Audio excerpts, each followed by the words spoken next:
হাজার হাজার বছর আগে আপনাকে একজন ভালোবাসতেন, আপনার জন্য একজন কাঁদতেন, আপনার জন্য একজন দোয়া করতেন।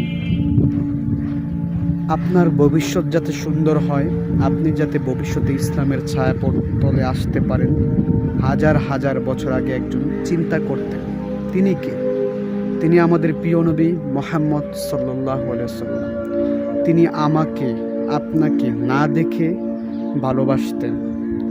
আমার জন্ম হয়নি, আপনার জন্ম হয়নি, আমাদের অস্তিত্ব সৃষ্টি হওয়ার আগেই তিনি আমাদেরকে ভালোবাসতেন।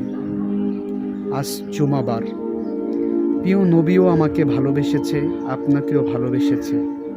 আমাদেরও উচিত প্রিয় নবীকে ভালোবাসা। আজ জুমাবার, প্রিয় নবীর জন্য আপনি বেশি বেশি দুরূদ পাঠ করুন। নবীকে ভালোবেসে থাকলে, নবীকে ভালোবাসতে চাইলে আপনি নবীর জন্য বেশি বেশি দুরূদ পাঠ করতে পারেন। সাল্লাল্লাহু আলাইহি ওয়াসাল্লাম, সাল্লাল্লাহু আলাইহি ওয়াসাল্লাম, সাল্লাল্লাহু আলাইহি ওয়াসাল্লাম। আল্লাহ তাআলা ফেরেশতাদের মাধ্যমে এই দুরূদ রাসূল সাল্লাল্লাহু আলাইহি ওয়াসাল্লামের কাছে উপস্থাপনা করবে, যে বলবে অমুক জায়গার অমুক ব্যক্তি আপনাকে ভালোবেসে দুরূদ পাঠিয়েছে।